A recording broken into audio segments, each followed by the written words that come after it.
I feel very sad. I mean, I'm very sad that I no longer will be a member of the parliamentary party of Fine Gael, the party that I've been in since I was 18. So I'm very sad. But at the same time, I feel a bit relieved because this is obviously a huge issue that's been weighing on everybody's minds for months and months and months. It's no exaggeration to say that I think an awful lot of people have really struggled to make a decision on how they would vote in this legislation, and obviously now 5 members of the Dáil from my parliamentary party have felt that they just simply couldn't support it and are excluded automatically from our parliamentary party. So you had a word with the Taoiseach on the way out. What did you say to each other? I wished him luck. I've worked in his department for the last 2 years and nearly 2.5 years, and we've had a great relationship. I have the height of admiration for him and how he conducts his business, particularly on the European stage. He has done a huge amount to rebuild the stature and the credibility of this country, and I hope that I have contributed to that with him. So I'm very sad. I mean, I love my job. I've been very privileged to perform my functions and my duties as Minister for European Affairs over the last 2 years and more, and it's very sad for me that's over. But that's, I knew the consequences obviously when I voted the way I did this evening. Did the Taoiseach say anything to you inside in the chamber when you approached him? What did he say to you? Well, I'm not going to. I mean, if he wants to tell you what he said to me, he can do that himself. I'm not going to speak for him. We just had a brief couple of words. Do you see a route back into Fine Gael for yourself now in the near future? It's hard to know what the future holds, to be honest. I am a member of Fine Gael, as I said. I've been one since I was old enough to vote. I will continue to work with my local organisation. I have great supporters. I know that they feel very compromised now between their loyalty to me and their loyalty to Fine Gael. But my assurance to them is that there is no conflict. I will be campaigning and working with all of our candidates for the local elections and European elections next year. We have to select a new candidate for Dublin to replace Gay Mitchell. Whoever that is, I'll be working with them. I'm a constructive team player. I believe that this country has a lot of, the government has a lot of work to do to really get this country back on its feet, and I want to be part of that. So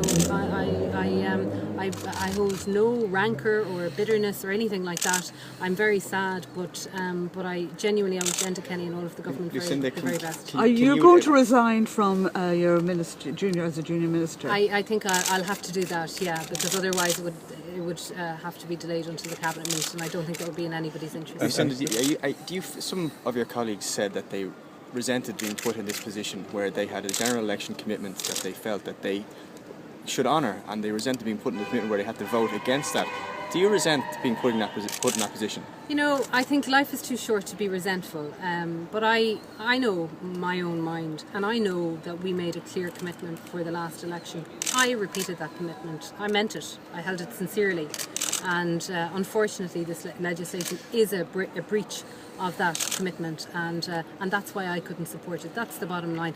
Promises matter, and to me, in politics, it's always difficult when you're in a coalition to honour promises, pre-election promises, but we have to strive to do that, and this is a promise on such a fundamental issue. There was no way that I could in any good conscience break the promise. Can you say, will you vote with the government on every other measure to come before the House? I'm not going to start making rash comments here. My intention is to work for the betterment of this country. I'm a member of the Oireachtas, the 31st Dáil. I'm very proud to hold that office. Some people say you're only going to be a TD. I'm very honoured to be a TD, one of 166.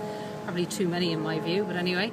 And I think I can make a big contribution that way by proposing policies, coming up with fresh ideas, and that's what we need in this country. We need people to think, to use their intellect, and not to just always go with the flow. And I really mean that. We need to have good ideas emanating from our Parliament to solve the problems that this country faces, and I will be playing my part in that. As things stand, do you see yourself contesting the next election in 2 years' time? Do you intend staying a member of this Parliament? Look, I said before the last election that I never really took any decision about the last election until a convention came up in my constituency.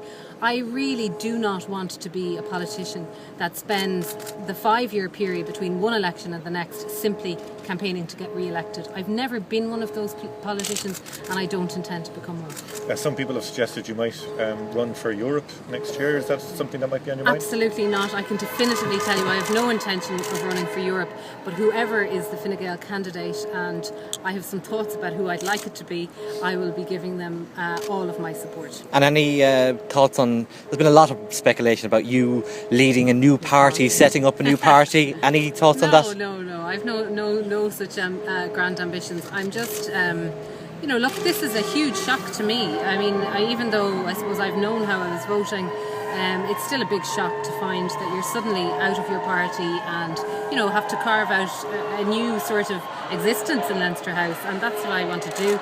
But the first thing I want to do is just, spend some time in my constituency, talk to my friends, my colleagues, my supporters, and my constituents, and just take a little bit of time to think and to regroup. We're all leaving here at the end of next week for the summer recess. I mean, not leaving, but the Dáil won't be sitting. It'll be less intense and pressurised, and I think that'll give me a good chance to think about how things will go in the autumn. Lucinda, you're in a very liberal constituency. Have you spoken to your constituents? How did they feel about you voting against it? I've had a huge amount of correspondence from constituents, and it's very mixed. I think, I suppose I don't necessarily always agree with the definition of liberal, which is sometimes accepted by the media, but I consider myself to be very liberal and progressive. I simply don't support abortion, and there are many people in my constituency who share that view, and many who don't, and I respect them all. But we have 4 TDs in Dublin South East. 3 of them are in favour of this legislation. 1 of them is now not. I think that the minority also has to be entitled to have its view and its voice heard. I think that a lot of my constituents very much respect that. Respect the fact that I have voted according to my conscience here today, and many of them have contacted me to say that, even those who are pro-choice. So it's not necessarily as black and white as people might think. And you're confident you can remain a vice president of the EPP?